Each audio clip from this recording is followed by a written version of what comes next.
Om Namo Bhagavate Vasudevaya. Reading from Śrīmad Bhagavad-gītā as it is, chapter 9, entitled The Most Confidential Knowledge, text 3. Ashradadana Purusha Dharmasyasya Parantapa Aprapyamam Nivartante Mrityu Samsara Vartmani Ashradadanaha, those who are faithless. Purushaha, such persons. Dharmasya, toward the process of religion. Asya, this.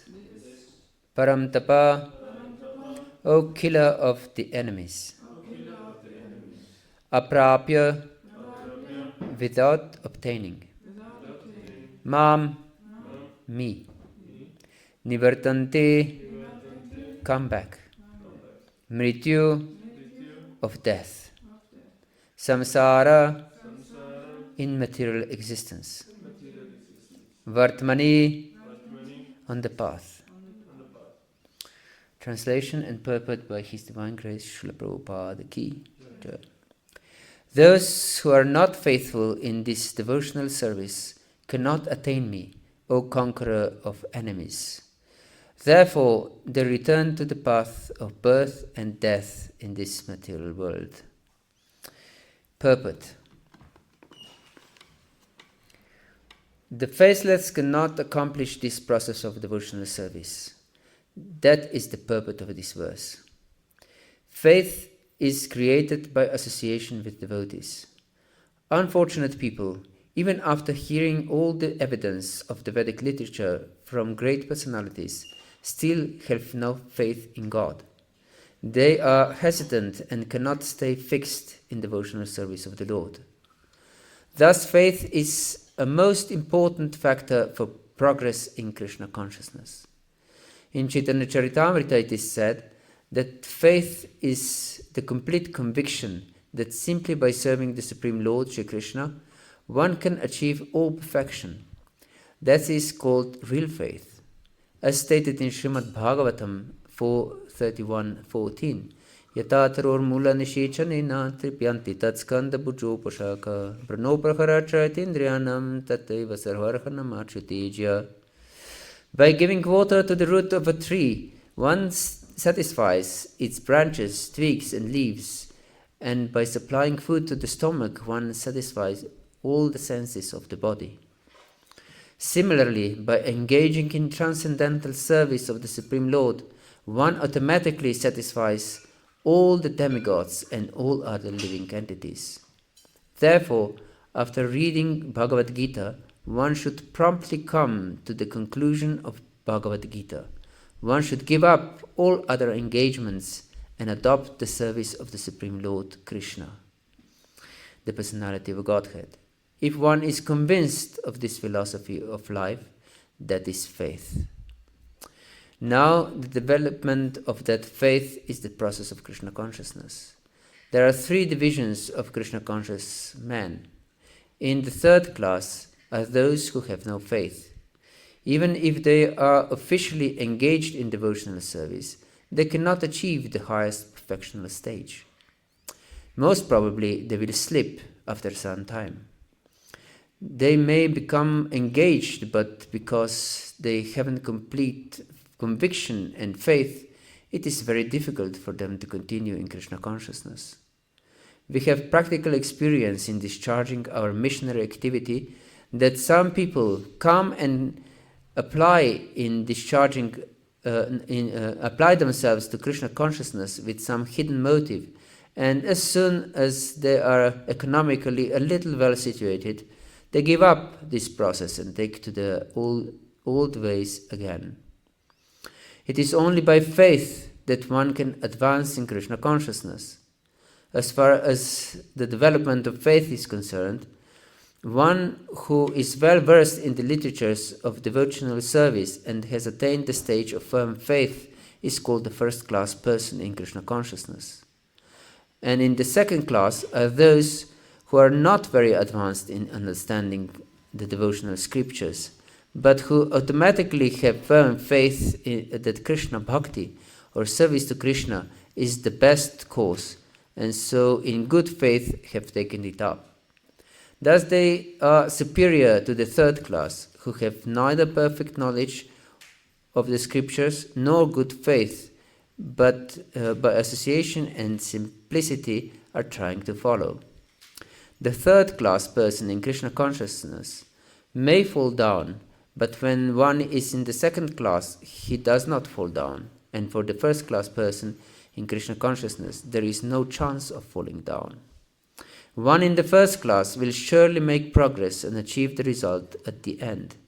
As far as the third class person in Krishna consciousness is concerned, although he has faith in the conviction that the devotional service to Krishna is very good, he has not yet gained adequate knowledge of Krishna through the scriptures like Śrīmad Bhagavatam and Bhagavad-gītā. Sometimes these third-class persons in Krishna consciousness have some tendency toward karma yoga and jnana yoga, and sometimes they are disturbed. But as soon as the infection of karma yoga or jnana yoga is vanquished, they become second-class or first-class person in Krishna consciousness. Faith in Krishna is also divided into 3 stages and described in Śrīmad Bhagavatam. First-class attachment, second-class attachment, and third-class attachment are also explained in Śrīmad Bhagavatam in the 11th canto. Those who have no faith, even after hearing about Krishna and the excellence of devotional service, who think that it is simply eulogy, find the path very difficult, even if they are supposedly engaged in devotional service. For them, there is very little hope of gaining perfection. Thus, faith is very important in the discharge of devotional service. The translation of the verse again. Those who are not faithful in this devotional service cannot attain me, O conqueror of enemies. Therefore, they return to the path of birth and death in this material world. Hare Krishna.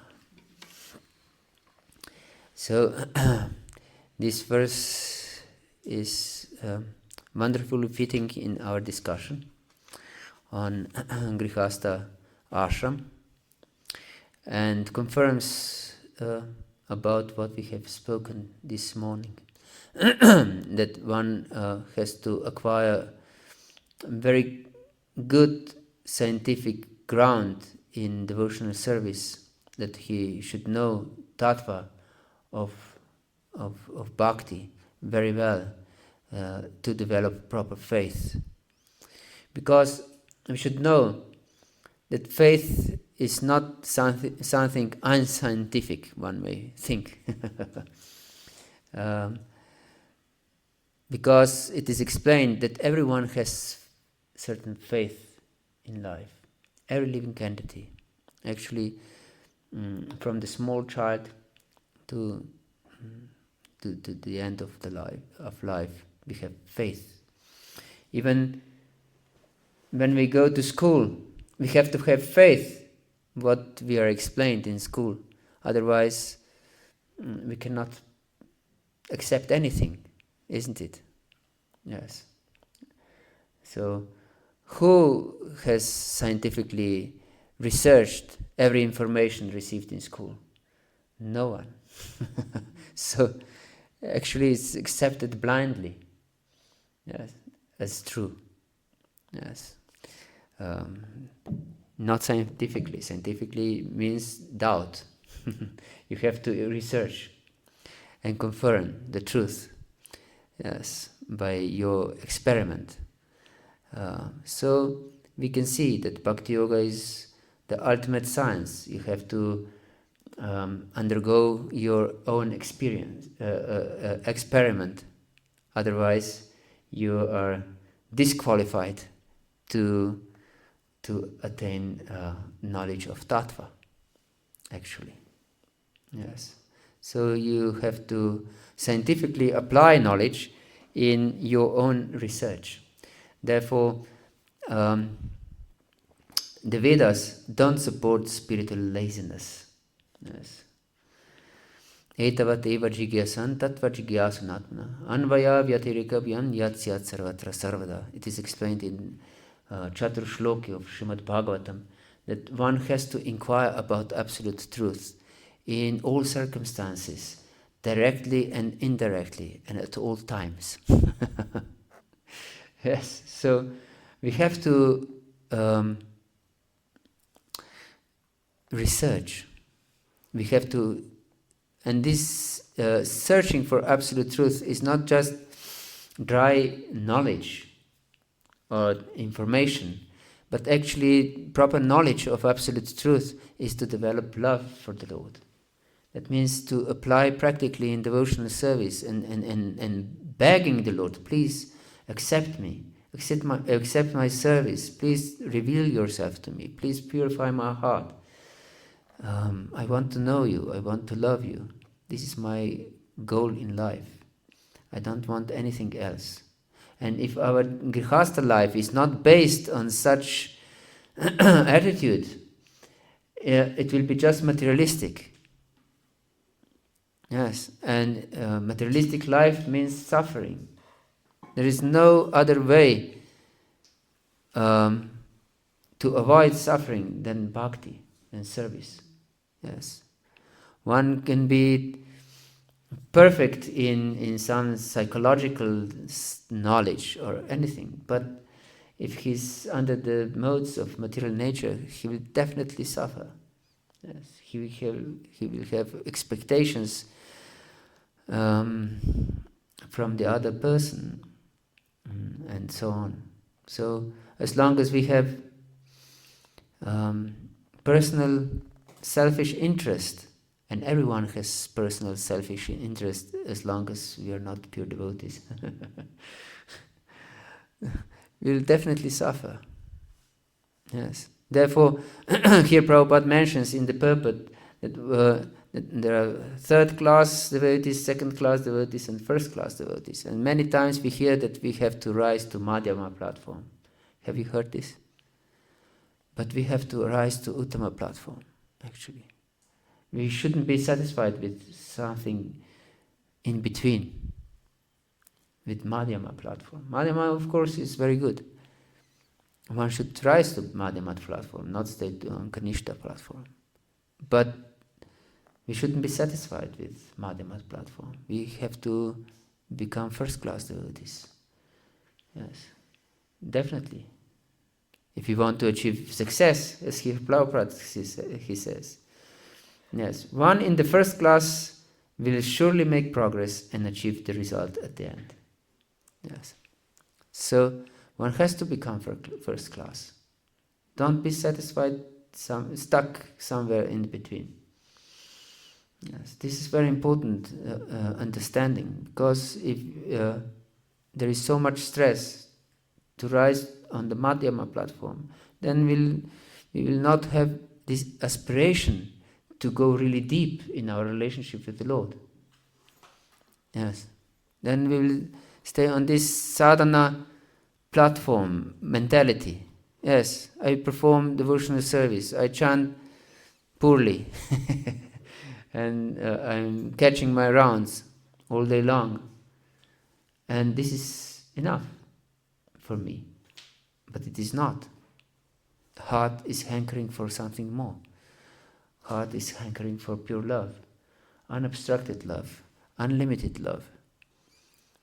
But this mediocre approach will never achieve such state of consciousness. So we have, if we read our acharyas, their songs are full of deep hankering. Yes, deep hankering.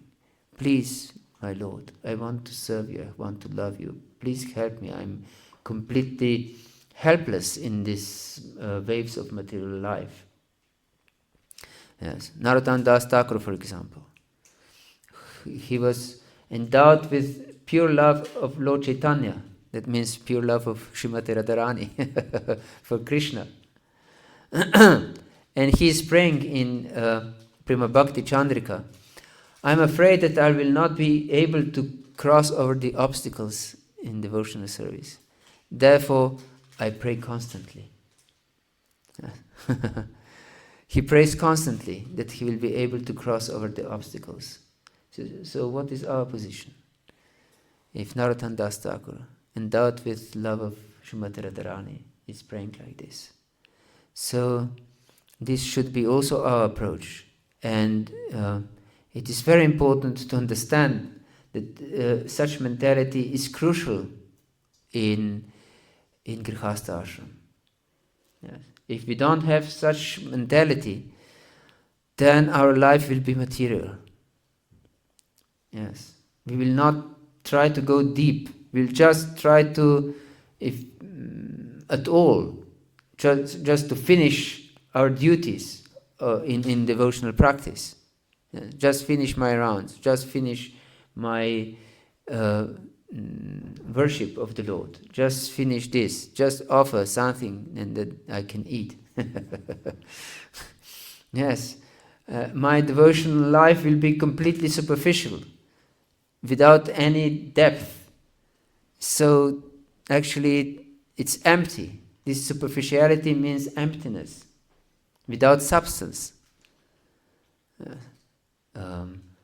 Only depth has some substance, otherwise everything is useless. Yes, completely useless.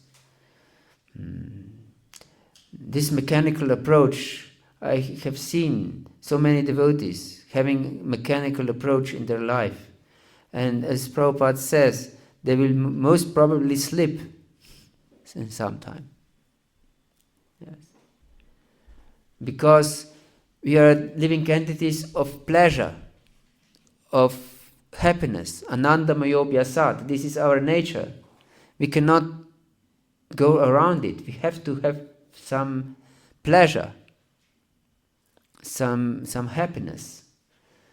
And if we don't have taste in spiritual life, if we don't experience pleasure in spiritual life, we'll certainly search pleasure in material life. We cannot go around it.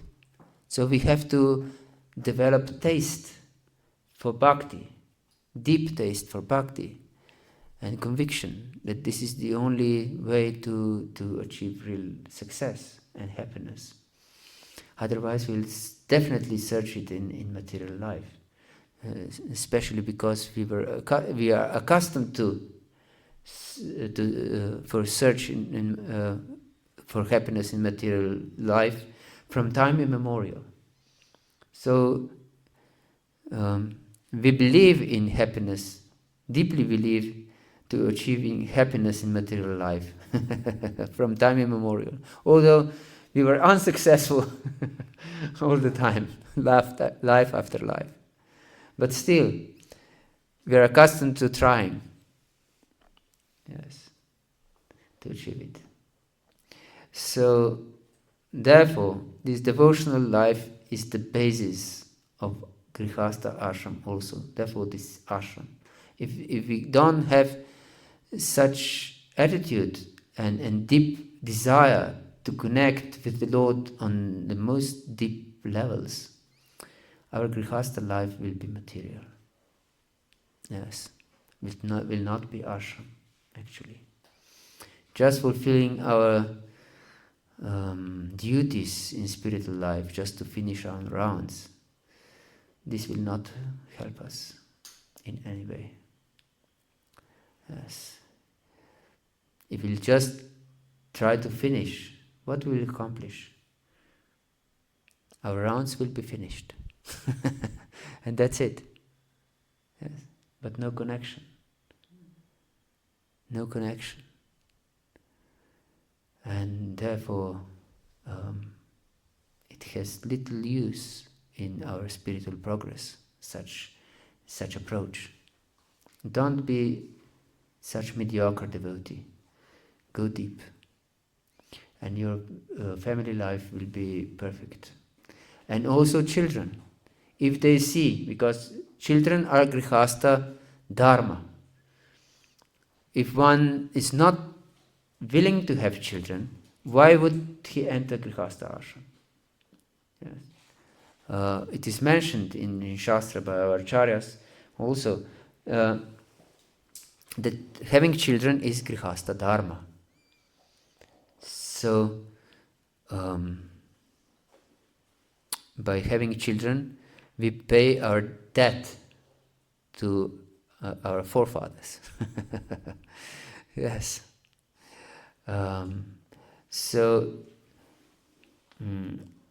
Having children is extremely important thing in Gṛhastha ashram.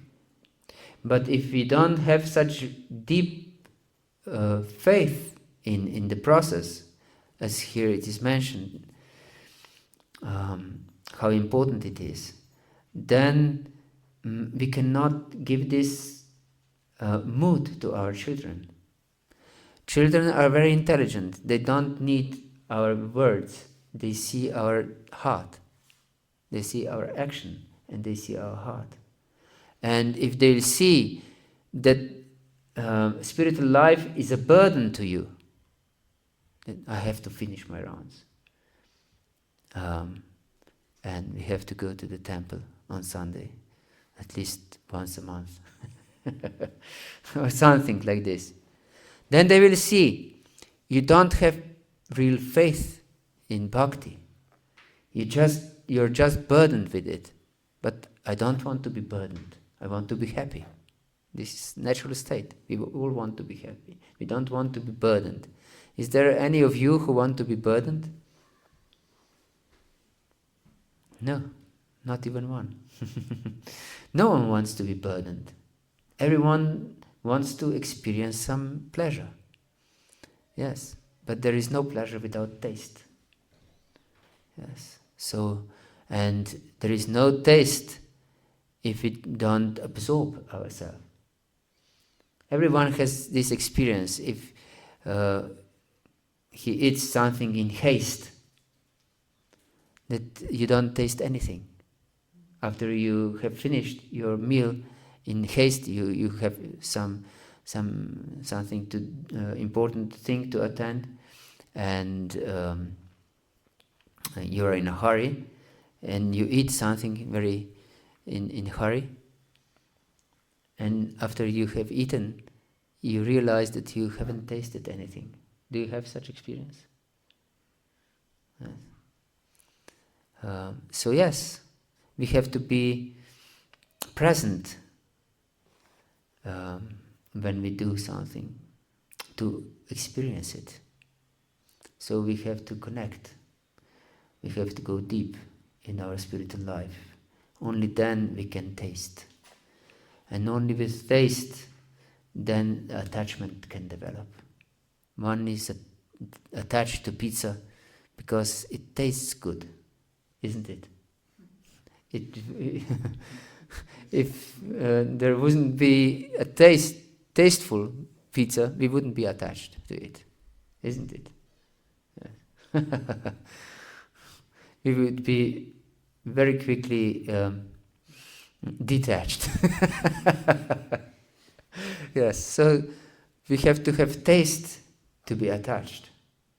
And only through attachment, deep attachment, comes bhava, or emotion. And then prema, pure love.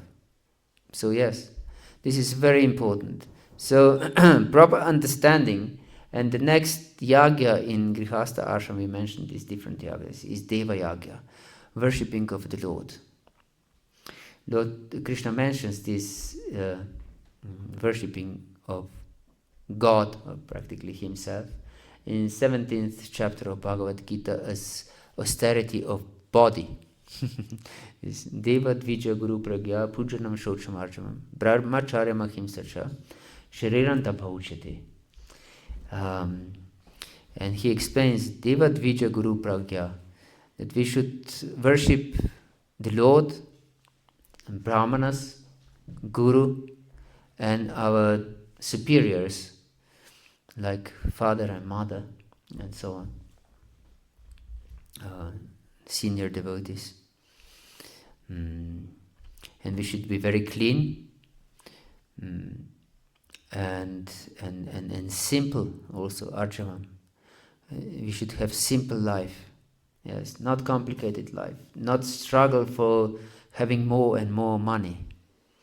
This is illusion. We have to be satisfied with whatever we get. Sometimes some person is very wealthy and doesn't endeavor much for wealth, and some person is toiling like an ass, very hard, and he's poor still. So we should be satisfied, as explained in Ishopanishad, with our lot, yes, what is destined for us. Krishna actually is one who gives us everything. We have to have firm conviction, and Krishna is supplying everything that we need. Yes. Krishna is supplying for birds and animals and even atheists. Why he wouldn't care for his devotees? Yes. So don't bother for things in your life or for wealth. Be satisfied. Be satisfied. This is very important understanding. Be satisfied with what you have. Be, of course, responsible person, but be satisfied. Yes. Don't hanker for something that you don't have. So this worship of the Lord is extremely important aspect of Gṛhastha ashram. So it is explained by Prabhupada, if we live in vicinity of the temple, don't have your own deities. Then the temple deities are your deities. Come to temple and worship temple deities. Come regularly for Mangalarati, for Gaurarati, for these different functions, because you're the Lord's devotee, you're His servant, and you live in His kshetra, we can say. So you come to the Lord to show, yes, here I am, your servant. Kimkara. Kinkara is also the name for the servant. And it means Kinkara. Kara means to do. And Kim means what. What can I do for you? Please instruct me. How can I serve you, my Lord? I'm your servant. So yes, if we live in vicinity of temple, we shouldn't have our own deities. But nowadays we can see, even brahmacharis in the temple have their deities many times. This is not recommended by Prabhupada. And the whole family should be engaged in worshipping of the Lord. Many times I have seen, for example, father is worshipping some Shalagram Shila or something, and no one is engaged other than him in the service of the Lord. This is completely wrong. In the family, everyone should have this understanding. I'm the servant of the deity. I'm the servant of the Lord in the house. So little children should be given some responsibility for the deities. Yes. Doesn't matter if they are not initiated or second initiated. No. Home deities are meant to give engagement to any of the servants of the household, and that means also children. They have to be engaged in worshipping of the Lord. Everyone in the house. And these programs should be followed by the whole family. Mangalarati, Gaurarati, listening to the class, reading together, everything together. The family that prays together stays together. The family that dances together advances together. Yes. And the family that sings together clings together. The family that sings together clings together. Yes. So we should do everything together. Yes, this is Sankirtan. No excuse allowed. And this is the duty of the father. Father's duty is to establish discipline in the house. Yes. And especially boys have to be trained in this very strict discipline. Very strict discipline. From the age of 5 onwards. Many times devotees think that till the age of 5 we allow children to do anything. But this is wrong understanding, completely wrong, and detrimental for the development of the child. Of course, till the age of 5 you don't force him to do certain things. But they should know what is right and what is not. Yes, they should know this. I have seen the cases that the child was doing something wrong, and the parents' tactic was to divert attention to something good.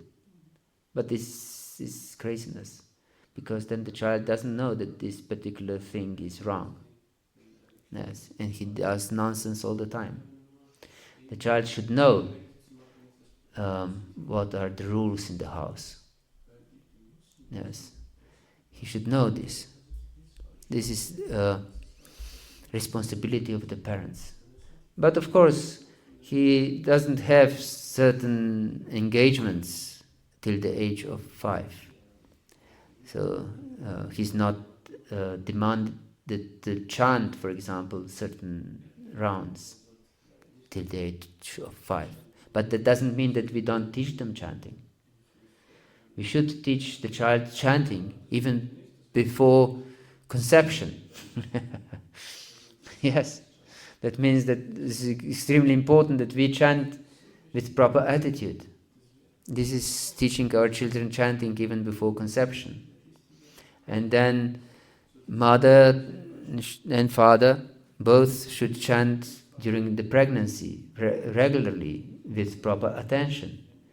The child can sense your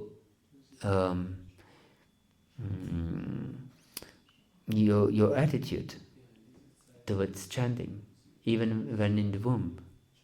Yes. So if your chanting is not really focused and dedicated, then the child will know this, even before birth. Yes. And after birth, mother and father should give example to the child with this proper attitude in chanting. Yes. And mother should chant all the time when she's breastfeeding the child. And then the child will drink the holy name with its mother milk. And this is most important inheritance that he can get in life. What the child gets with its mother milk never goes out from his heart. This is so important to understand, but rarely applied by mothers, unfortunately. Yes. So this is great responsibility in Gṛhastha ashram. This is our mission, actually, to make our children Krishna conscious. Our children shouldn't be side effect of our sense enjoyment. but should be our mission in life, given by Krishna and our Guru, just to lead them back to Krishna. Yes, we should have this understanding. Yes, I'm given this service by Guru and Krishna just to help these souls that are entrusted in my care. So if I just care for them on material plane, giving them food, giving them clothing, giving them roof above their head, I actually put them in the lap of death. You should understand this. We are killing them. We may think that we are very loving parents, but we are killing our children if we don't give them Krishna consciousness. And this giving of Krishna consciousness means, in the first place, that we are most exemplary devotees ourselves. Yes. That we are convinced in practice of Krishna consciousness. That we chant our rounds exclusively. That means we do nothing during our chanting. Nothing at all. Just chanting. No phone is allowed during our chanting. No other thing. No talking during chanting. No. Just chanting. Just the holy name. Fixed chanting. This is so important. If we don't give this example to our children will not have faith in bhakti. Or they will think that bhakti is something social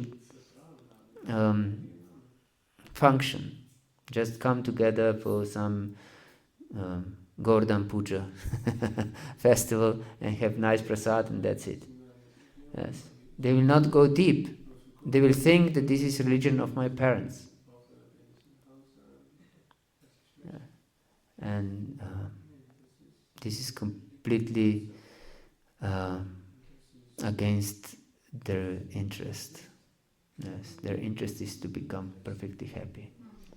And perfectly happy can become only with pure bhakti and nothing else will give them happiness. So this is extremely important. This giving them Krishna consciousness to our children. And yes, speaking about children, we should teach children, as I said, chanting from the very beginning of life. And even before conception, I said. And then, when they are born, they should drink the holy name by their mother's milk. And when they are a little older, then they have to be taught how to chant. And when they're really small children, we can take them in our lap and say to them, now it's time for chanting. And we chant the holy name, and he can be given some japamala, small one, just to have something in their hands that they know that is connected with chanting.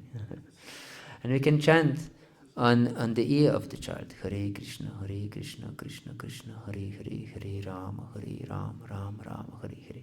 And the child loves such experience.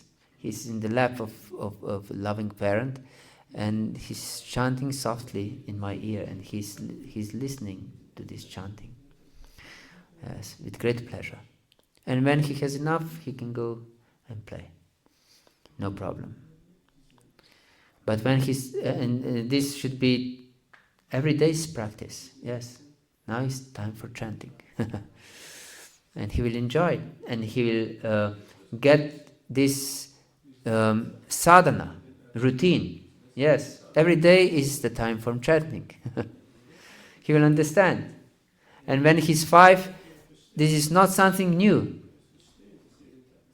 this idea for chanting. But now you're old enough, you can chant for 5-10 minutes.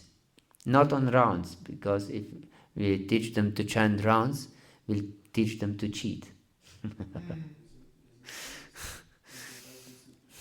So you should teach them to chant on time. So the child can begin chanting every day, 5-10 minutes, and then slowly increase. And then the child will decide that he wants to chant 16 rounds, and he will start to chant 16 rounds on his own. Yes. This is my experience with my 3 children. They all started to chant like this.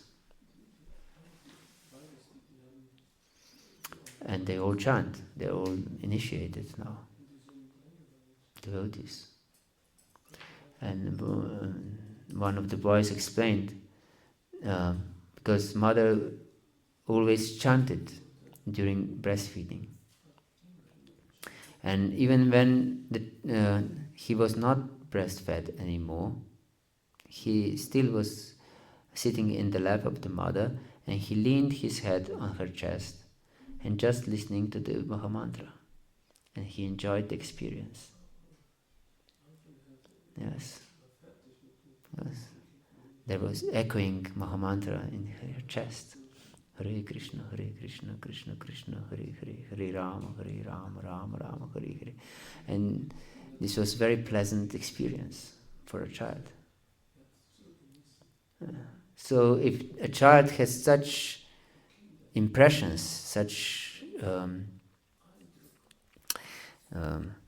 these samskaras, deep samskaras, these are proper samskaras. These formal samskaras are also beneficial, but if there are not constant samskaras like this, they will not be very helpful. Yes. Many times people and devotees especially are too much superficial and ceremonial. Yes, they do some ceremonies and do some worship and so on, and they think that this is something important in life. The ceremonies are important, but if every day's life is not centered on a strict sadhana, then these external ceremonies and different functions will not help very much. We should have this conviction. Yes, so this Deva Yagya, or worshipping of the Lord, is so important in the house. Yes. Without this worshipping of the Lord, and the foremost worship in Kali Yuga is chanting of the Holy Name, and household worship should also be focused on the worship of the deity. Yes. And these spiritual programs should be there. And this is the father's or husband's duty, to establish this discipline, this worship of the Lord in the house. Yes. Morning, Mangalarati. Evening, Gaurarati. Everyone should be present, without excuse. Listening to classes together. Reading together. At least certain amount. We should read also ourselves. But certain book should be read together, with all the family listening together. And in such a way, all children will have strong philosophical ground, strong tattva, and also experience in devotional life. Otherwise, there is little hope, really, that children will become fixed up devotees. Yes. Unfortunately, I have seen so many different children that they're not devotees. They're children of devotees, but they're not devotees. And they have tried different cigarettes and alcohol and so on. Yes. I know them personally. Very, very few children are fixed in devotional life. This is because they don't have such samskaras from home, everyday samskaras. Maybe parents are very strict with these formal samskaras. But if they don't get these daily samskaras, there is little hope, yes, for their spiritual development. Okay, this is Deva Yagya, and tomorrow we'll discuss other yagyas also that are important in Gṛhastha Āśrama. Hare Krishna. Is there any question or comment or doubt? Yes. At the beginning of the class you spoke about, don't remember now in which regard, but our connection with the forefathers. And it's something that I struggle to understand. Is more of a side track of question. What is our connection karmically with the forefathers? Because I understood that our forefathers, we have our own journey in the material world, and I just don't understand karmically what do we have to, how they influence, or how are we connected with them? Yes. Fourth, fifth generation of living entity. We are giving our bodies by our forefathers. And also different genetic diseases we're getting from our forefathers. So we are karmically quite connected. And also the mentalities are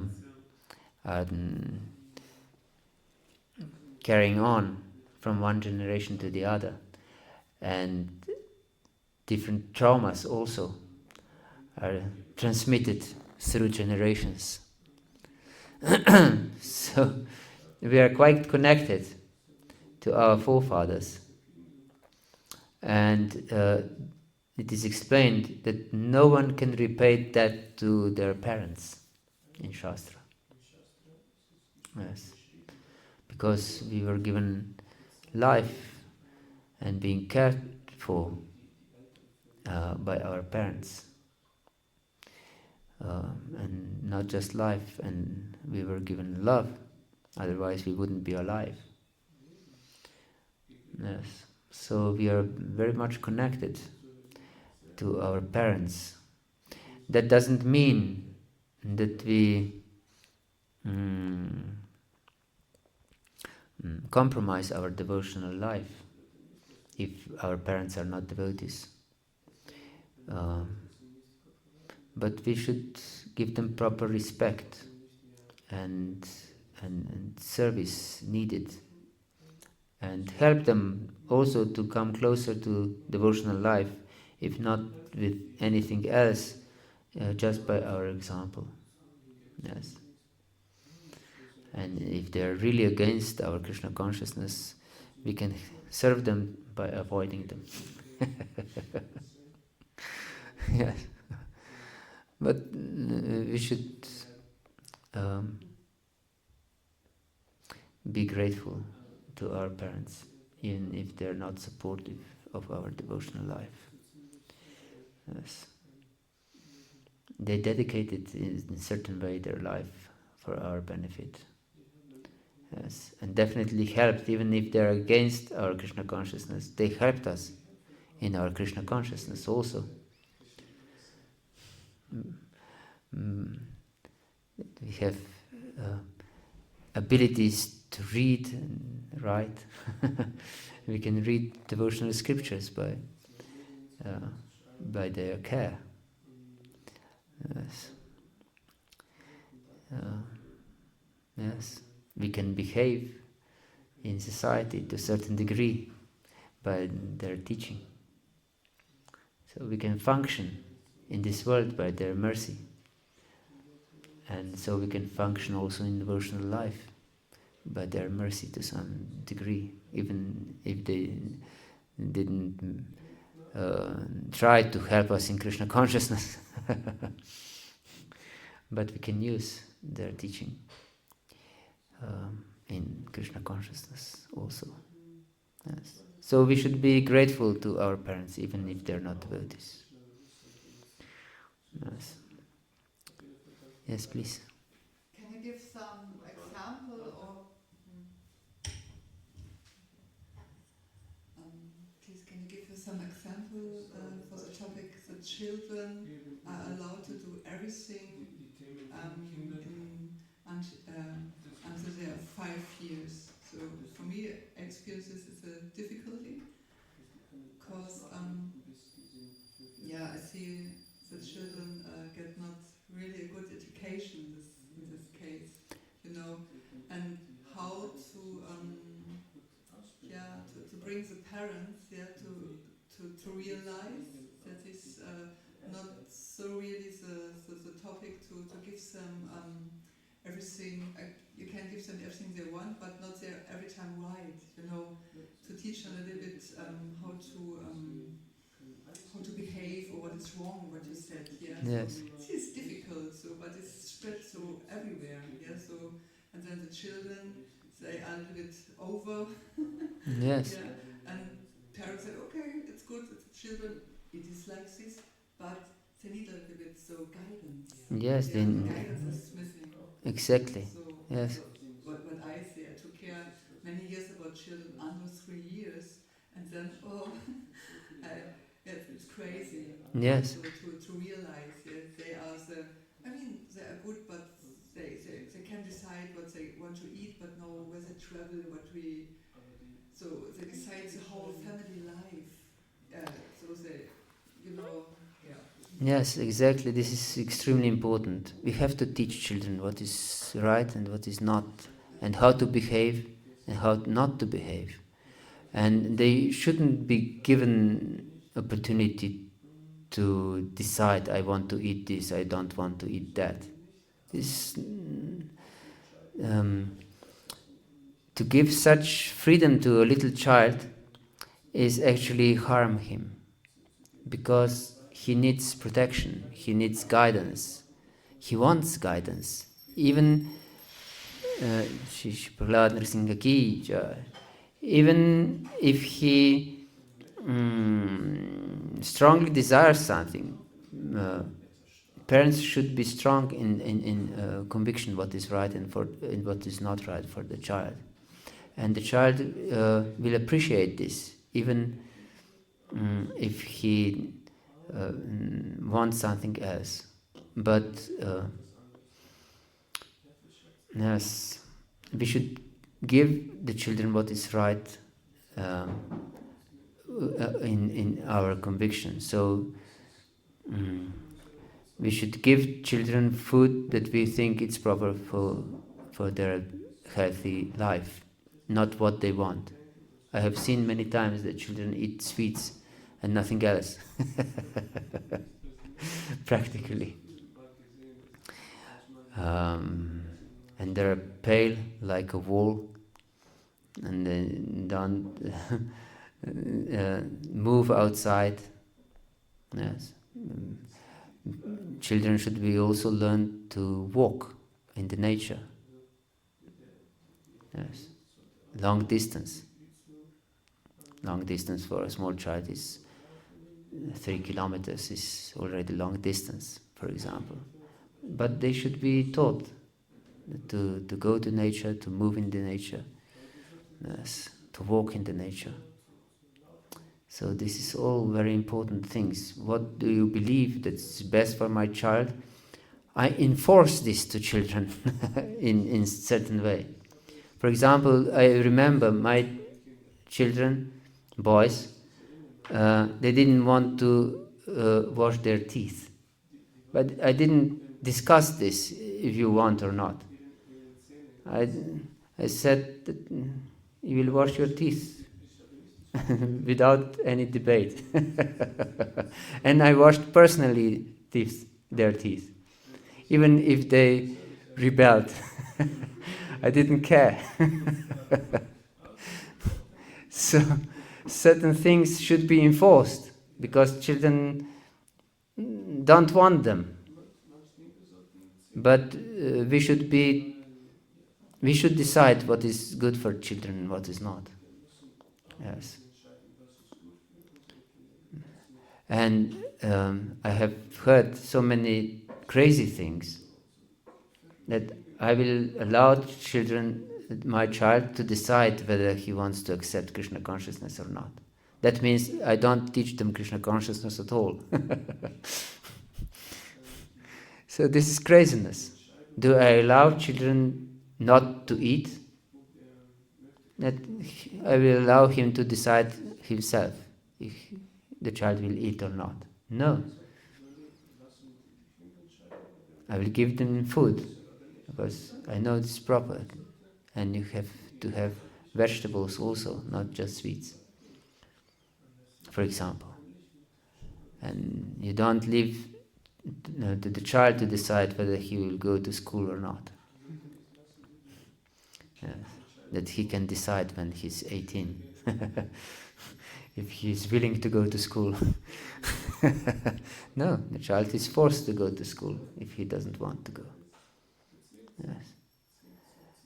So we should know what is proper for the children and what is not. Therefore, we should study, as we mentioned this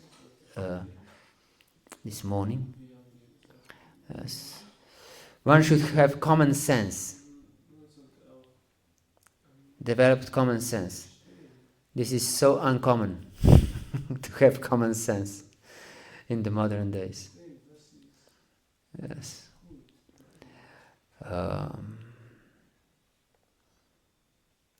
This is the sign of rajas and tamas.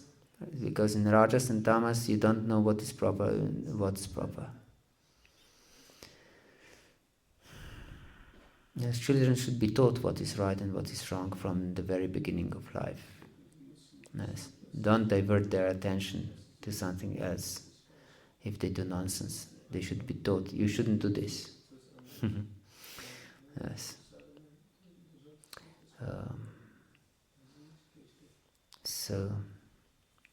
And they should be taught how to live devotional life and be engaged with certain responsibilities for the deities. Everything should be there. Yes. If they have certain responsibilities for the deities, everyone should have certain responsibility in the family, even small children. Then the devotional life becomes part of their life. Yes. Like eating. They will accept devotional life like eating. Yes. But if this is not daily engagement, then they will not take it seriously. No. Hare Krishna. Anything else?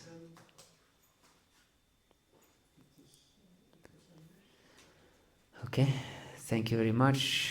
Śrīmad Bhagavad-gītā ki jai. Śrīla Prabhupada ki jai. Gaur Bhakta Vrinda ki jai. Nitai Gaur Pramanandi. Hare Krishna.